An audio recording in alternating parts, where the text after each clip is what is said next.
सिद्धाडम्बमुवार्याडं डम्बोऽध्यायाणं डम्बोलोय सव्यसाहुडम् सत्त्वेषु मैत्रीं गुणेषु प्रमोदं क्लिष्टेषु जीवेषु कृपापरत्वम् मध्यस्थभावं विपरीतवृत्तौ सदा ममात्मा विदधाति।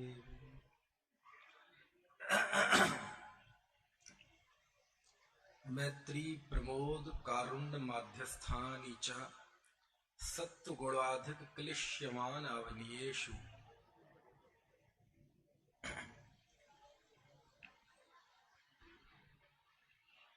जन्म कल्याणक का उत्सव हम सब मनाने के लिए तैयार हैं, लेकिन अभी तो ऋषभदेव गर्भ में है और उनका जन्म हो और जन्म के समय क्या उल्लास होगा उसकी तो कल्पना ही रोमांचित करती है। लेकिन उसके पहले कुछ समय बचा है कि कुछ हम तत्व चर्चा कर लें। अभी जो हमने मंगलाचरण में णमोकार मंत्र के अलावा एक श्लोक बोला और एक सूत्र बोला, ये श्लोक आचार्य अमित गति स्वामी का है, सामायिक पाठ का पहला श्लोक। और दूसरा एक सूत्र बोला, ये तत्वार्थ सूत्र के 7वें अध्याय का 11वां सूत्र है। इन सूत्रों में कहा क्या गया है, आज की हम यही चर्चा करेंगे। मेरी कोशिश रहती है उन विषयों की आपस में चर्चा करना जिन विषयों की चर्चा थोड़ी कम हो पाती है। एक आत्मार्थी जीव जिसकी दृष्टि में भगवान आत्मा आ गया है, द्रव्य दृष्टि जिस जीव को प्रकट हो गई है, उस जीव का दुनिया के प्रति क्या सोच रहता है, दुनिया के प्रति उसका व्यवहार क्या रहता है, वो बात आचार्यों ने शास्त्रों में लिखी है और उसी की आज हम चर्चा करेंगे। क्या जरूरत है इस चर्चा की? इस चर्चा के जरिए हमें ये पता चलेगा कि हम कहां खड़े हैं। भेद विज्ञान की चर्चा, जीव के कल्याण की चर्चा करना कितना आसान है और उसे जीवन में अप्लाई करना कितना पुरुषार्थ का काम है, इसके लिए ये चर्चा करेंगे। कैसा होता है एक आत्मार्थी धर्मात्मा जीव का लोगों के साथ, इस दुनिया के साथ व्यवहार, उसकी सोच, उसका माइंडसेट। तो आचार्य कहते 4 तरह के जीव हमारे सामने आएंगे, 4 तरह के जीवों से हम रूबरू होंगे। और वो 4 कौन है? वैसे तो 3 ही है, लेकिन एक सबका समूह है। पहली श्रेणी में तो आते हैं प्राणी मात्र, जीव मात्र। उसमें कोई भेद नहीं है, स्त्री पुरुष अपने पराये कोई भेद नहीं है, पशु मनुष्य ये भी भेद नहीं है, दुनिया के जीव मात्र। दूसरे वो जीव हैं जो संसार में हमसे अधिक गुणवान है, गुणी। तीसरे वो और चौथे वो जीव हैं जो आपसे असहमत हैं, जो आपके धर्म को, आपको पसंद नहीं करते, विरोध करते हैं। ऐसे जीव कितने प्रकार के जीव हो गए? पहला जीव मात्र, दूसरा जो हमसे अधिक गुणी हैं, तीसरे वो जो दुखी हैं, और चौथे वो जो हमसे असहमत हैं। अब ये 4 प्रकार से जीव हैं, तो एक धर्मात्मा जीव का इन चारों के प्रति कैसा भाव होता है, कैसा व्यवहार होता है, उसकी बात आचार्य करते हैं। तब अमित गति आचार्य लिखते हैं, सत्वेषु मैत्रीं गुणेषु प्रमोदम क्लिष्टेषु जीवेषु कृपा परत्वम माध्यस्थ भावम विपरीत वृत्तौ सदा ममात्मा विदधातु देव। इसी का अनुवाद हम पढ़ते हैं भावना में। मैत्री भाव जगत में मेरा, सब जीवों से नित्य रहे। पढ़ते हैं ना। आज जरा इसकी गहराई समझेंगे कि इन सब शब्दों का अर्थ क्या होता है, क्योंकि ये शब्द छोटी छोटी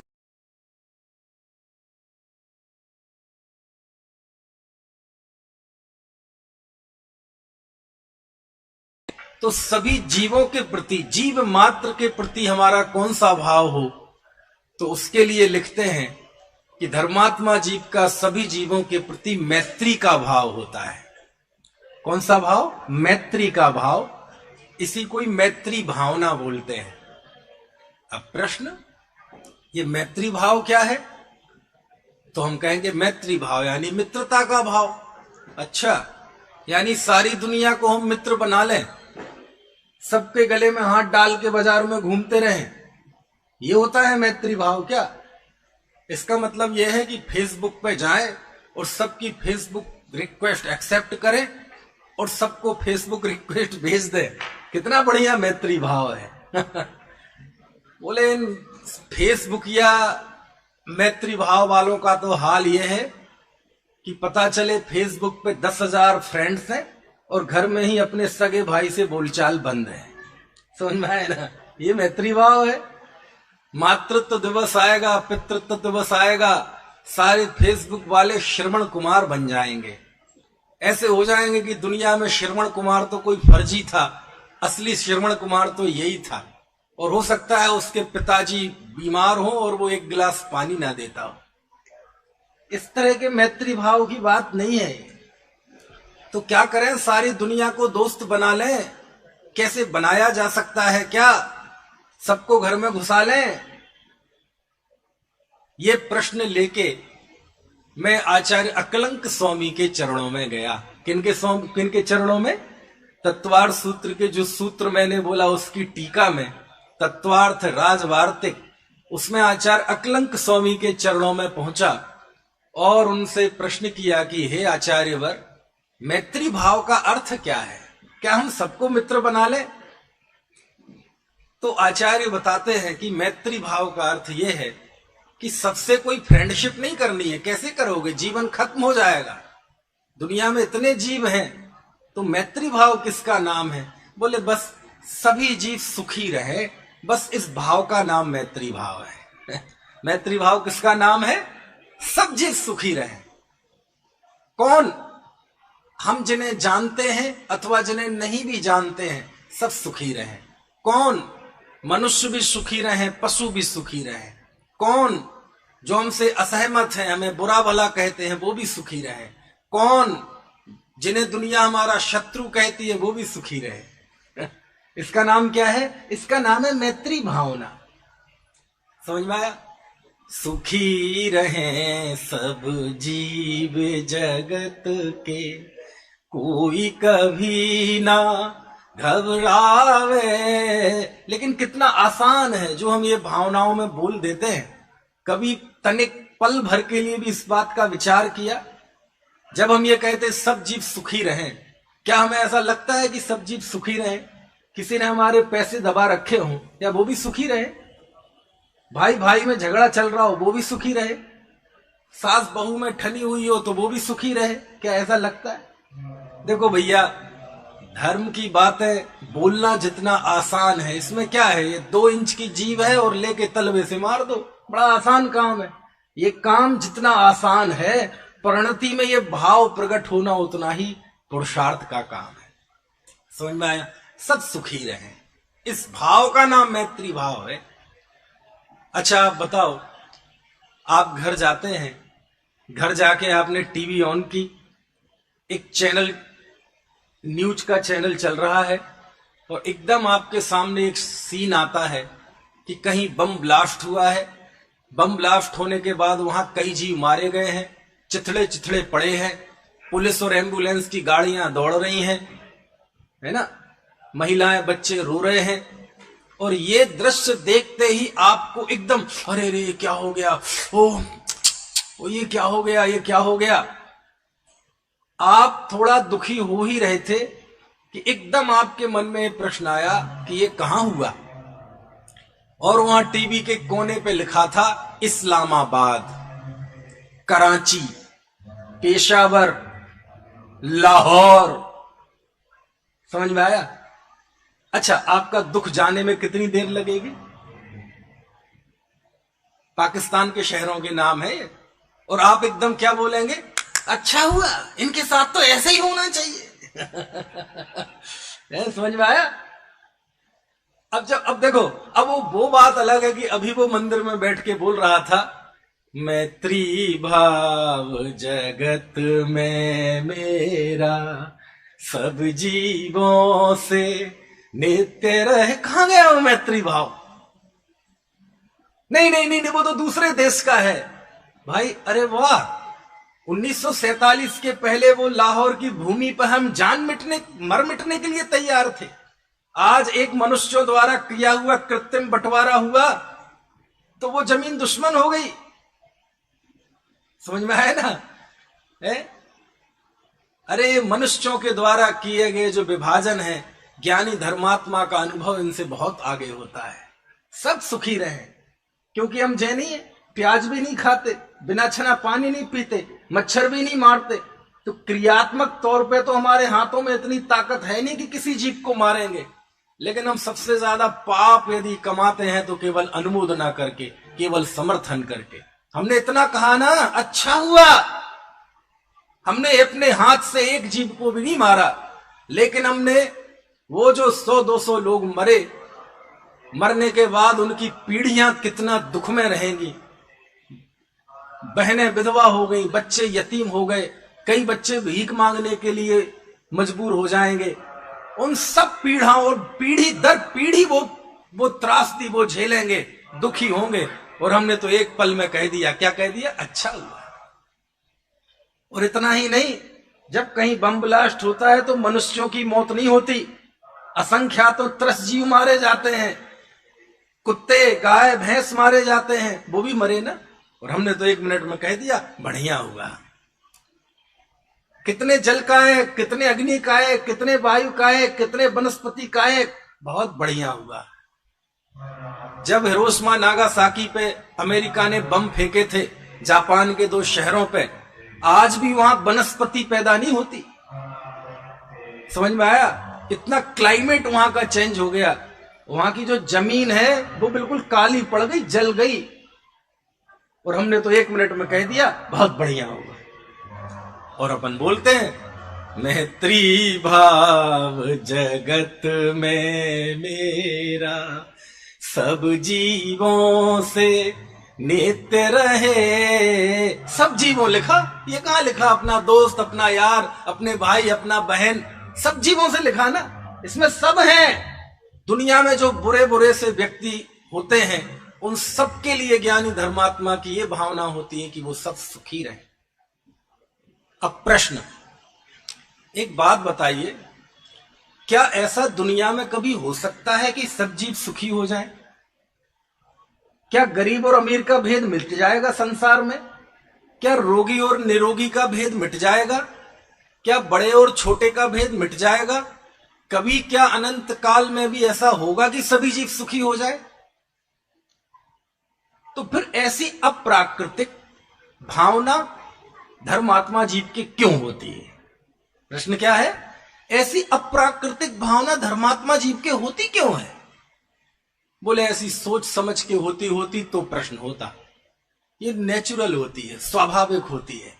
यहां अपना दृष्टि का विषय भगवान आत्मा अनुभव में आया और ऐसी अनेक लोक मांगलिक भावनाएं उसके अंदर अपने आप ही प्रकट हो जाती है। क्यों होती है? पता नहीं क्यों होती है, मुझे नहीं पता क्यों होती है। होनी चाहिए कि नहीं चाहिए का प्रश्न कुछ नहीं है। आग गर्म क्यों होती है? बस होती है। पानी शीतल क्यों होता है? बस होता है।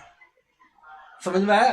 नींबू खट्टा क्यों होता है? बस उसकी ये नेचर है, कुदरती, वो खट्टा ही होता है। गुड़ मीठा क्यों होता है? बस होता है, स्वभाव में तर्क नहीं चलता। यहां किसी मां के बहन के गर्भ में बालक आया और वहां स्वाभाविक तौर पर उसके अंदर मातृत्व का भाव आ जाता है। कहां से आता है? बाजार से खरीद के लाती है वो मातृत्व का भाव, ममता का भाव। उसकी सास दो चार मंत्र पढ़ के या डांट डपट के अपने अंदर वह ममता का भाव लाओ, ऐसा होता है नेचुरल अपने आप।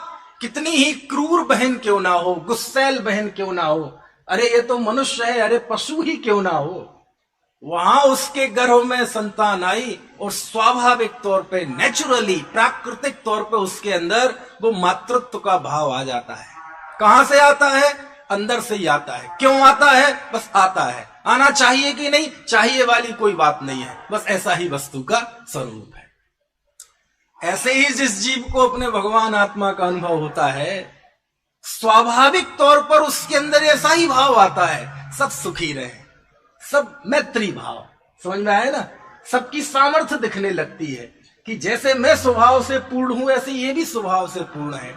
अनादिकाल से मैं भी भटक रहा था अज्ञानता की वजह से, आज हो सकता है ये भटक रहा हो, लेकिन हो सकता है मेरे पहले ये मोक्ष चला जाए। समझ में आया ना?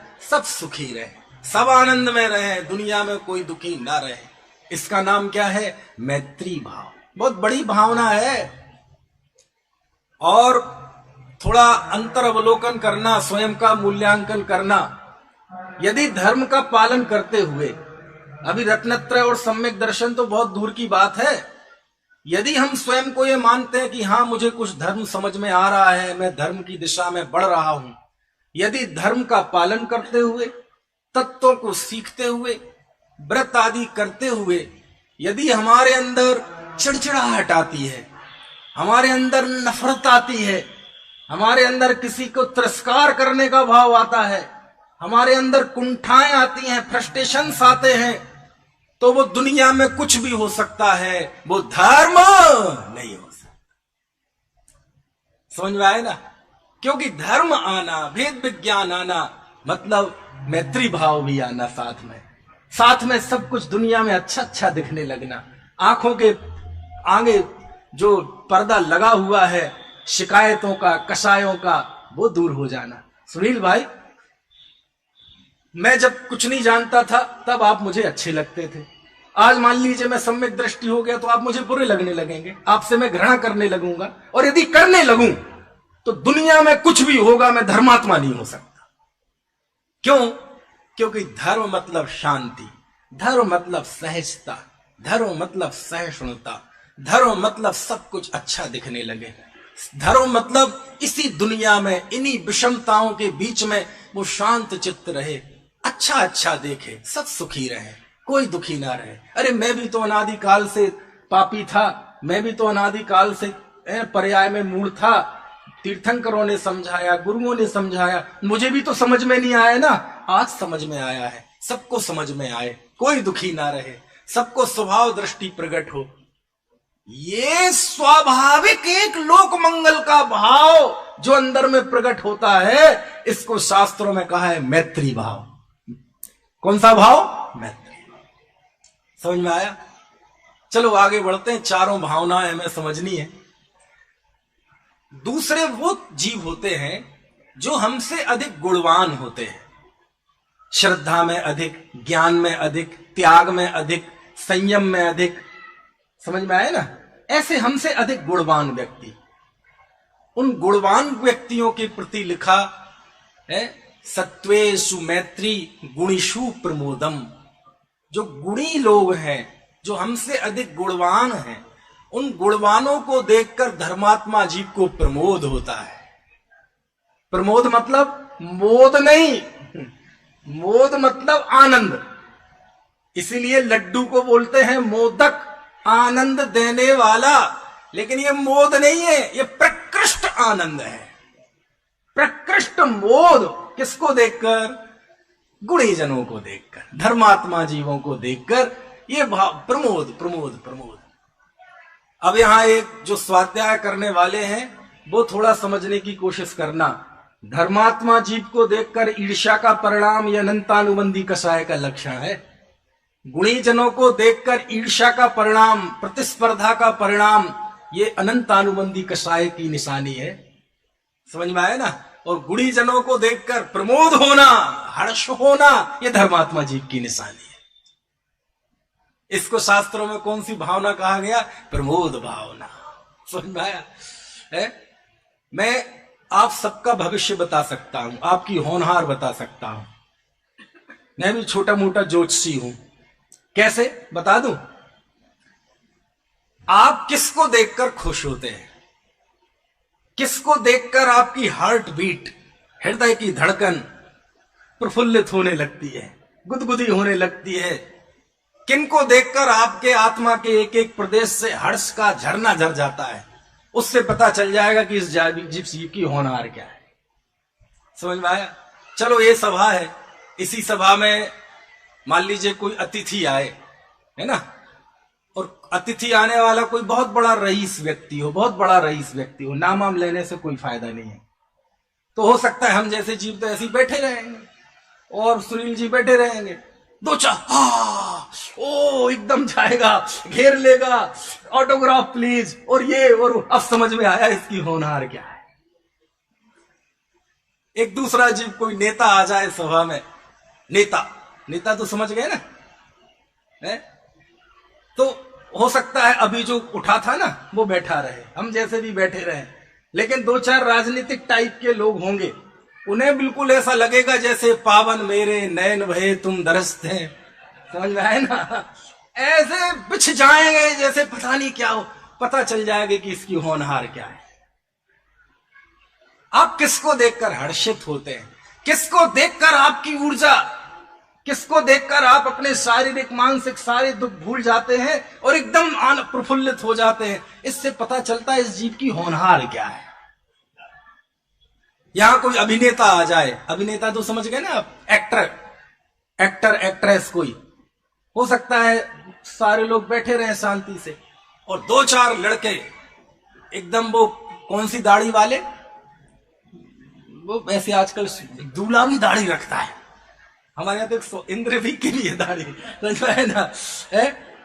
Skin tight T shirt, tattoo लगाया हुआ, और दो चार लोग जाएंगे एकदम घेर लेंगे, ऑटोग्राफ पे, पता चल गया इस जीव की होनहार क्या है। और सभा में कोई त्यागी आ जाए, विद्वान आ जाए, ज्ञानी गुणी आ जाए, और उसको देखकर जिसके आंखों में चमक आ जाए, ओहो विद्वान आए हैं, त्यागी जी आए हैं, ओहो इनसे तत्व उपदेश सुनने मिलेगा, क्या आनंदित जीवन है इनका, कब हमारा इन जैसा जीवन हो। उनको देखकर हो सकता है अनेक लोग बैठे रहे, कौन से वाले, वो टैटू वाला, वो अभिनेता वाला, उसे कोई हर्ष नहीं आएगा, हाँ ठीक है पंडित ही तो है और उसको देखकर उसे हर्ष आएगा। इससे पता चल जाएगा कि इस जीव की होनहार क्या है। और हम सबके बीच में दिगंबर संत आ जाए, समझ में आया ना, मुनि ऋषभ देव आ जाए, तो क्या होगा? वो आपे मना रहे जी, ऐसा लगे उनके चरणों में प्रणद कुंद कुंद देव का शब्द है, बिछ जाए, पलकन ते मग झारू। हे महाराज आप हमारे घर में पधारे तो मैं अपनी पलकों से रास्ते को झाड़ू लगाऊंगा, पाए से, झाड़ू से नहीं पलकों से। इससे पता चलता है कि हमारी होनहार क्या है। समझ गए आप? अब आप देखना, सबको हमने दे दी अपनी अपनी कुंडली, अपनी कुंडली जिसको देखना हो इस तरीके से देख लो, आप किसको देखकर खुश होते हैं। समझ में आए ना? आप जिसको देखकर खुश होंगे समझ लेना आपकी उसी तरह की होनहार है। आप बहिर्मुख हैं, आप धर्म अंदर में प्रवेश किया है, आपके हर्ष होने पे पता चल जाएगा। और धर्मात्मा जी किसको देखकर हर्ष होता है? गुणी जनों को देख हृदय में मेरे प्रेम उमड़ आवे। कितनी भावनाएं हो गई? दो भावनाएं। कौन कौन सी? मैत्री भावना और दूसरी प्रमोद भावना। मैं आपके घर में जाकर बता सकता हूं कि इस घर में रहने वाले लोग किस फितरत के लोग हैं। समझ में? घर में किसी से पूछूंगा नहीं, किसी से बातचीत नहीं करूंगा। मैं आपके घर में गया और पता चला ड्राइंग रूम में बैठे हैं ड्राइंग रूम में बहुत सारी फोटो लगी हुई हैं, ये देवी की, ये देवता की, वहां वाले बाबा, ये सारी फोटो लगी है, जो सुन ले वे। और उनके बीच में एक फोटो लगी हुई है जैन तीर्थंकर की भी। और वो कौन से? ऐसे जीवों को पार्श्वनाथ बड़े सूट करते हैं, पार्श्वनाथ भगवान की। और वो भी कौन सी? हाँ, पद्मावती देवी है, उसके ऊपर छोटे से पार्श्वनाथ भगवान है। अच्छा, जब ये दृश्य मैं देखूंगा तो मुझे कैसा लगेगा? मुझे ये जानने के लिए जरूरी है, पूछना जरूरी है कि इस घर में रहने वाले लोग किस उपग्रह से आए हुए हैं। समझ में आया? एक दूसरे घर में जाऊं, उस घर में शोपीस के नाम पर अनेक अनेक तरह के ऐसे स्टैचू रखे हुए हैं, ऐसी फोटो लगी हुई हैं जो कामोद्दीपक हैं, जो हमारे अंतर की दुर्वासना के प्रतीक हैं। समझ में आया? अनेक एक्टर एक्ट्रेस के, दिगंबराओं के, अर्ध दिगंबराओं के फोटो लगे हुए हैं। ये प्लास्टर ऑफ पेरिस का, ये हम सिंगापुर से लाए थे, ये प्रगति मैदान से लाए थे। समझ में आया ना? ऐसे ड्राइंग रूम में बैठ जाऊं तो आ जाओ, कितनी देर लगेगी मुझे या आपको वहां से भागने में? बताने की जरूरत है ये कौन आदमी है। समझ में आया? एक तीसरे घर में गए, उस ड्राइंग रूम में क्या था? कोई मनोविकृति का साधन नहीं, बड़ी सादगी पूर्ण ड्राइंग रूम।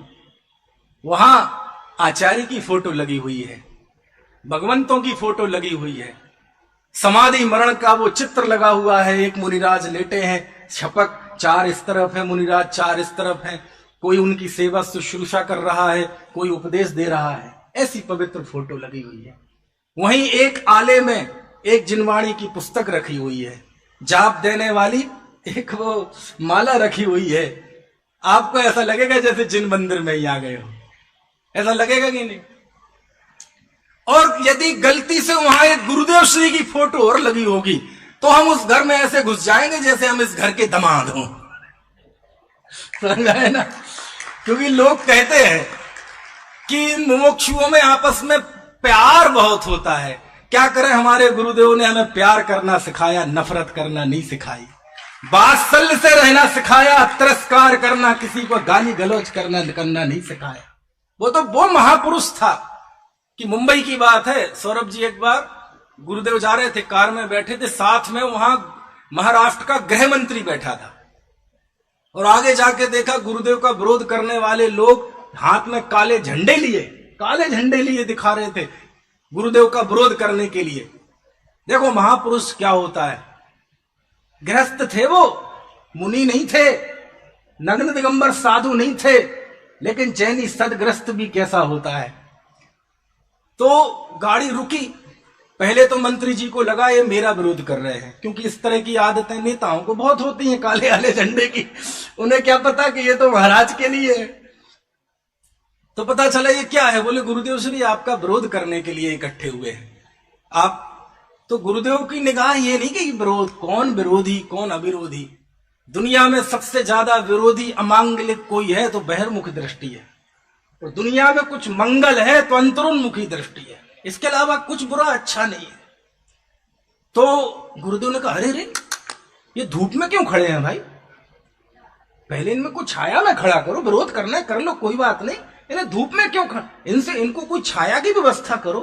ओहो, जब ऐसी प्रवृत्ति देखते हैं तो तब लगता है कि ये गलती से आदमी इस युग में पैदा हो गया। समझ में आया ना? आप समझेगी नहीं? मैत्री भाव, अरे कौन विरोधी कौन अविरोधी, इतना जो विरोध कर रहा है, काले झंडे दिखा रहा है, उसके प्रति भी ऐसा भाव, उन्हें कष्ट दिख रहा है, छाया में बिठा लो इसे। समझ में आया ना? आप गुरुदेव के आज उपलब्ध 9000 घंटे के प्रवचन है। ये भी इस काल का एक बहुत बड़ा आश्चर्य है कि जिस जीव को जाए हुए 45 साल हो गए, उस जमाने में उसके प्रवचन आज रिकॉर्डेड रूप से हैं। और आप 9000 प्रवचन सुन लो, आप 9000 प्रवचन को स्कैन करो बारीक निगाह से, और एक लफ्ज ऐसा निकाल के ले आओ कि गुरुदेव श्री ने किसी की निंदा की हो, किसी के प्रति दुर्भावना व्यक्त की हो। इतनी करुणा, इतना तत्व बोध, इतना प्रमोद, आप जाके देखो जरा। तो जब हमने उनसे सीखा है तो हमारे अंदर नफरत की बात तो नहीं होगी। यही कारण है कि आत्मार्थियों में इतना प्रेम होता है। बस अब चुनौती यह है कि वो प्रेम बना रहे, छोटी छोटी बातों पे, जरा जरा सी चीजों पे वो प्रेम बिखरे ना। समझ में आया? इसका नाम क्या है? प्रमोद भावना। गुणीजनों को देखकर हर्षित हो जाना, उससे हमें हमारी भूमिका और हमारी हैसियत का पता चलता है कि हम कहां खड़े हैं। तीसरी भावना है कारुण्य भावना। दीन दुखी जीवों पर मेरे उर से करुणा स्रोत बहे। तीसरे तरह के वो जीव होंगे जो दुखी होंगे। कोई गरीबी से दुखी, कोई अपमान से दुखी, कोई बीमारी से दुखी। दुख के कारण एक थोड़ी है, हकीकत में तो दुख का एक ही कारण है, पर्याय मूढ़ता, बहिर्मुखता। लेकिन बाहर के आलम्बन तो बहुत है दुखी होने के। तो ज्ञानी धर्मात्मा के एक नेचुरल, स्वाभाविक, ओढ़ा हुआ नहीं, बनाया हुआ नहीं, बाजार से खरीदा हुआ नहीं, दिखावटी नहीं, एक नेचुरल करुणा भाव होता है कि जो भी दुखी जीव है दुनिया के प्रति, उनको देखकर उसके अंदर अपने आप हृदय भीग जाता है। कैसे? करुणा भाव से। इसको बोलते कारुण्य भावना। इसको क्या बोलते हैं? कारुण्य भावना। वो आजू बाजू देखकर चलता है, कितना दुख है जीवन में, दुनिया में कितना गम है मेरा गम कितना कम है। दुखी। अभी देखा ना, कुछ समय पहले सबने कोरोना की त्रासदी देखी ना। जब अचानक लॉकडाउन लगा तो लाखों मजदूर देश के दूर दराज के इलाकों से, दिल्ली से, सूरत से, अहमदाबाद से, चेन्नई से, लुधियाना से, वो सब बिहार और उत्तर प्रदेश, पूर्वी उत्तर, वहां के मजदूर बंगाल के 1,500 किलोमीटर दूर। कैसा अचानक लगा, पता तो था नहीं, मिल मालिकों ने पैसे नहीं दिए, और अब पता नहीं दोबारा कब ये फैक्ट्रियां शुरू होगी। काम करने वाले मजदूर लाखों की संख्या में, एक हाथ में थैला है, दूसरे हाथ में थैला है, एक थैला सिर पे पड़ा है, बगल में पत्नी है, उसके एक हाथ में बच्चा है, दूसरा बच्चा उंगली पकड़े चल रहा है, हाथ में पैसे नहीं है, खाने को नहीं है। तलवे निकल गए, तलवे। जब चप्पल थी वो 50-60 रुपए की, 40-50 किलोमीटर चले, वो टूट टाट गई, क्योंकि उनके पास कोई रीबॉक की, एडिडास की चप्पलें तो होती नहीं, वही होती है जो वो सर हैसियत है उनकी। तो चप्पलें तो टूट गई, वो तलवे थे ना, पैर के तलवे निकल गए गर्मी के दिन। 3-3 दिन तक खाने नहीं मिला। और एक सीन देखा मैंने आयुष, एक चौराहे पे भोजन दिया रहा था, क्योंकि समाज सेवी संगठनों को भी संभलने में थोड़ा टाइम लगा। अचानक हुआ तो एकदम तैयार तो बैठे नहीं थे। तो एक पति पत्नी थे, उनके 3-4 छोटे छोटे बच्चे 3 दिन से भूखे थे, खाने नहीं मिला था। तो एक चौराहे पे खाना बट रहा था, तो वो खाना खा रहे थे ऐसे हाथ से, ऐसे खा रहे थे, ऐसे पकड़ पकड़ के रो रहे थे, आंखों से आंसू के कुछ अंश वो खाने में भी मिल रहा था। और वो ऐसे खा रहे थे जैसे जिंदगी में कभी खाना देखा ना। झपट्टे मार मार के जैसे कोई 3 लोग की संपदा इन्हें मिल गई। समझ में आया ना? ऐसे बहुत, आप चौराहों पे जाओ, सड़क के किनारे जाओ, दुखी जीवों के प्रति एक कारुण्य का भाव। वो किसकी मदद कितनी कर पाता है वो अलग मैटर है, लेकिन एक स्वाभाविक कारुण्य भाव धर्मात्मा जीव के होता है। तिरस्कार का भाव नहीं, अपमान का भाव नहीं। हमारे घर में काम करने वाली बाइयां हैं, फैक्ट्री में काम करने वाले लोग हैं, हम भगवान आत्मा की बात करें, वेद विज्ञान की बात करें, 100-200 रुपए की उन्हें प्रताड़ित करें, उनका शोषण करें। क्यों? क्योंकि वो बेचारा गरीब है। उसकी गलती होगी तो भी उसे ही डांटेंगे, हमारी गलती होगी तो भी उसे ही डांटेंगे, किसी की गलती नहीं होगी तो भी उसे डांटेंगे, और कई बार तो डांटे बिना हमारा खाना नहीं पचता, हम इसलिए डांटेंगे। समझ में आए ना? देखो भैया, धर्म की बातें करना आसान है, लेकिन उस तरह का हृदय हमारा हो जाना है। चलो, तो कौन से नंबर की भावना हो गई है? तीसरे नंबर की भावना, कौन सी? कारुण्य भावना। अच्छा, एक प्रश्न इस बीच आपसे पूछ लूं, मैं कौन से स्टेशन से बात कर रहा हूं वो आपको समझ में आ रहा है कि नहीं आ रहा है? वो रेडियो की तरह तो नहीं है? हाँ, पुराने जमाने के रेडियो अचानक वो गाने आ रहे थे और वहीं पे रखा है और वो आने लगे गोबर से खाद बनाने की विधि, पता ही ना चले। ऐसा तो नहीं होगा? कहां से बात शुरू हुई है? ज्ञानी धर्मात्मा जीव का दुनिया के जीवों के प्रति क्या भाव होता है? तो उस भूमि पर आचार्य ने 4 भावनाओं का वर्णन किया। कौन कौन सी? मैत्री भावना, प्रमोद भावना, कारुण्य भावना और माध्यस्थ भावना। स्थापना के समय कौन कौन से सूत्र और श्लोक बोले थे मैंने? अमित गति आचार्य का श्लोक और तत्वार्थ सूत्र का सूत्र। ये स्थापना समझ में आना चाहिए। समझ में आए ना? ये श्रोता की पात्रता है कि वक्ता के द्वारा बोले गए पहले मिनट के वाक्य, बीच के वाक्य और आखिरी के वाक्यों में कनेक्शन मिला सके। समझ में आए ना? हमारी भी जिम्मेदारी है और आपकी भी जिम्मेदारी है। और चौथी भावना है माध्यस्थ भावना। यह बहुत जरूरी है, आज के संदर्भ में यह बहुत प्रासंगिक है। वज्रसेन जी, क्या है यह माध्यस्थ भावना? माध्यस्थ भावना का आशय यह है कि दुनिया में बहुत सारे जीव हैं जो आपसे असहमत हैं। असहमत है, वो आपको पसंद नहीं करते, आपके धर्म को पसंद नहीं करते, आपके पूज्य पुरुषों को पसंद नहीं करते, आपके खान पान उठना बैठना किसी को पसंद नहीं करते। ऐसे भी दुनिया में बहुत लोग हैं, है ना? तो उसको सूत्र में कहा अविनीत। सूत्र में, तत्वार्थ सूत्र में सूत्रकार उमा स्वामी देव ने क्या कहा? अविनीत। ऐसे जीवों के प्रति कौन सा भाव रखें? क्या करें ऐसे जीवों के प्रति कि जो हमें मानते नहीं है, वो हम उन्हें पसंद नहीं है? तो क्या करें? समाज से बाहर करो, राष्ट्र से बाहर करो, मंदिर से बाहर निकालो, बात मत करो इनसे रोटी बेटी का व्यवहार मत करो, इनका पानी भी मत पियो। ओ भाई, है तुम जैनी हो कि? तब आचार्य लिखते हैं, दुर्जन क्रूर कुमार्ग रतों पर शोभ नहीं मुझको आवे, साम्य भाव रखूं मैं उन पर, ऐसी परिणति हो जावे। ओ आचार्य कहते हैं, वो लोग जो आपको पसंद नहीं करते वो हैं, उनके प्रति माध्यस्थ भाव रखो।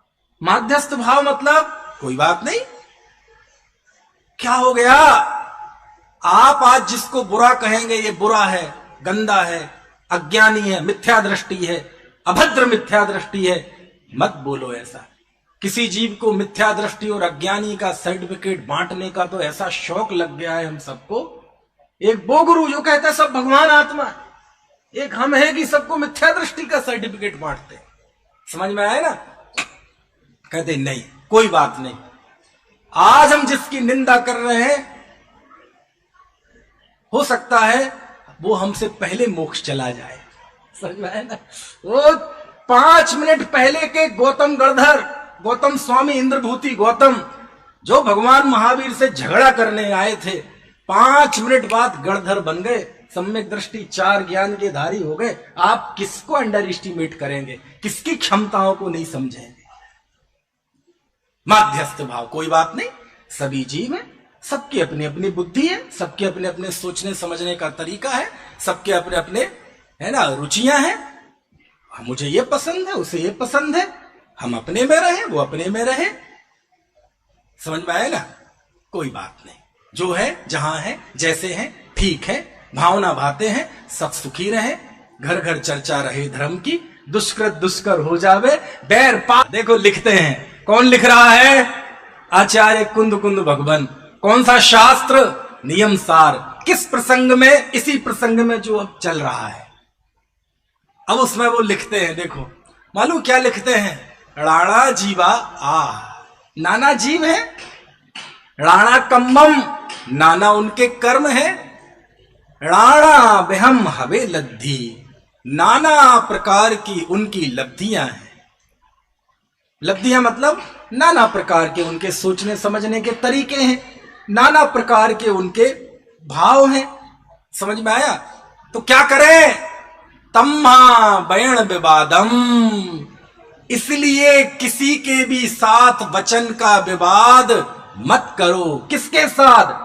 सग पर समय ही बज्जे, जो अपने मत वाले के साथ और पर मत वाले के साथ। ना तो दूसरे के साथ विवाद करो, अपने साधर्मी के साथ भी विवाद मत करो। ऐसा कौन बता रहा है? ऐसा कुंद कुंद देव बता रहे हैं। क्या कारण क्या दिया? बोले नाना जीव है, नाना उनके कर्म है। मैं आपसे पूछता हूं, इतने लोग यहां बैठे हैं, ठीक है, एक दूसरे का चेहरा मिलता है, आंखें मिलती हैं, कान मिलते हैं, दांत मिलते हैं, नाक मिलती है, आवाज मिलती है? नहीं मिलती। और यकीन ना हो तो अपने अपने जेब में आधार कार्ड निकाल लेना। सबका आधार कार्ड है, निराधार तो नहीं है कोई। बोलो, ग्रीनलैंड के जंगल में आधार कार्ड डाल दो तो वो मशीन बता देगी कि ये आधार कार्ड आयुष का है, ये आरजो का है, ये सुनील जी का है। क्यों? आपके आंखों का रेटिना का चित्र उसमें है, आपके अंगुलियों के निशान उसमें है। इसका मतलब क्या है? जिसके पास जो है वो यूनिक है। सबकी आंख अलग अलग, कान अलग अलग, उंगलियों के निशान तो होते ही हैं। हम वो पेड़ पे लगाते हैं अंगूठे का निशान, तो देखो ये 2 इंच की जगह में कितना वेरिएशन है कि दुनिया के मौजूदा विश्व के हिसाब से 8 अरब लोगों के अंगूठे लगाए जाएं, एक का अंगूठा दूसरे जैसा नहीं। अंगूठा क्या? तर्जनी भी नहीं है, मध्यमा भी नहीं है, अनामिका भी नहीं है, कनिष्ठिका भी नहीं है, नाक भी नहीं है, कान भी नहीं है। लेकिन अब नाक पेड़ पे लगाएंगे तो अच्छा नहीं लगेगा, तो एक सिंबल के रूप से अंगूठा लगा दिया। अरे आवाज नहीं मिलती एक दूसरे की। ये जो लोग डबिंग कर देते हैं ना, वो कितनी डबिंग कर लें, ओरिजिनल आवाज नहीं हो सकती, क्योंकि आपकी आवाज आपके जैसी है। यदि आपकी आवाज रिकॉर्ड करके कोर्ट में एविडेंस के तौर पर पेश कर दी जाए तो बाकायदा उसकी फॉरेंसिक लैब में जांच होती है, आगरा में होती है। करना हो तो बता देना मुझे, क्योंकि आपकी आवाज दुनिया में आप जैसी ही है, किसी की और जैसी नहीं है।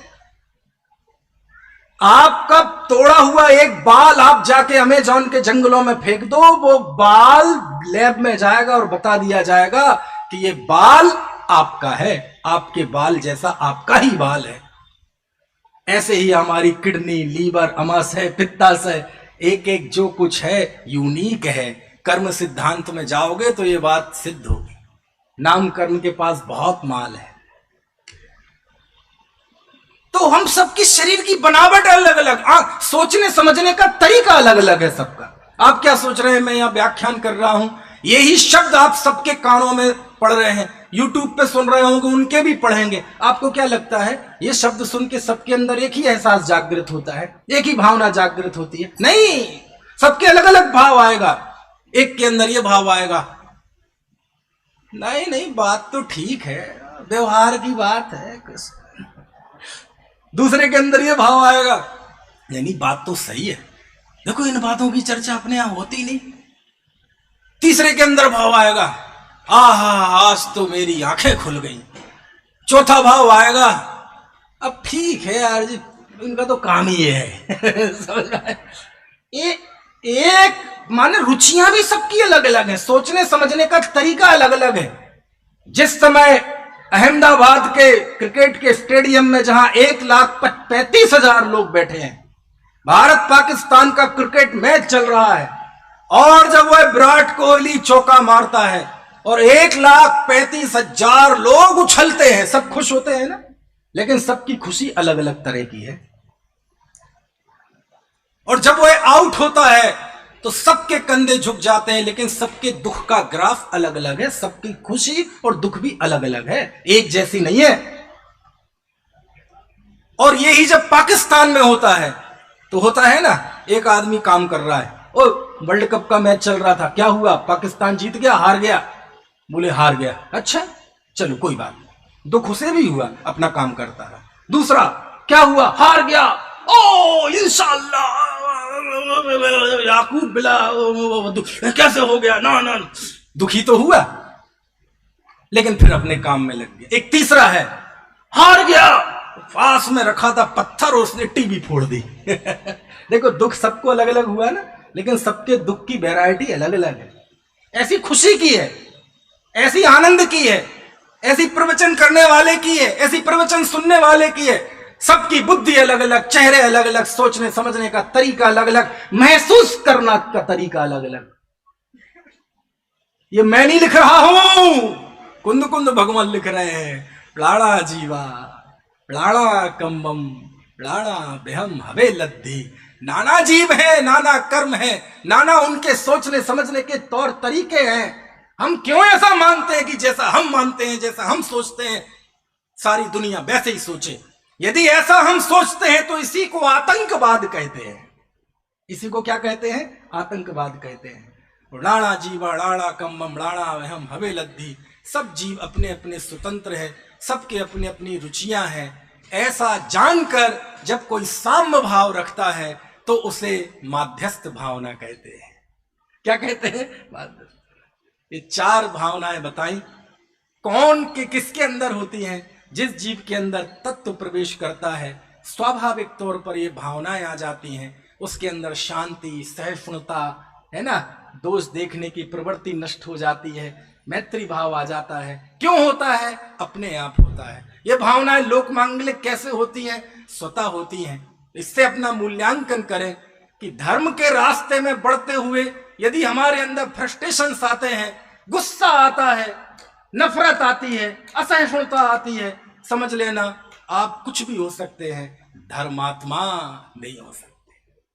और यदि ऐसा हो रहा है तो या तो आप गलत हैं, या आपका धर्म गलत है, या दोनों सही होते हुए भी हो सकता है आप धर्म को सही सही समझ ना पा रहे। कहीं ना कहीं कुछ कमी है, अन्यथा वात्सल्य बढ़ेगा, शांति बढ़ेगी, आनंद बढ़ेगा, वर्जनाएं घटेगी, कसाएं टूटेंगी। और यदि ये बढ़ रहा है तो फिर सोचने की जरूरत है। हम सब के अंदर धर्म परिणति प्रवेश हो और ऐसा लोक मांगलिक जीवन हमारा हो। ऐसी भावना के साथ अभी की बात समाप्त।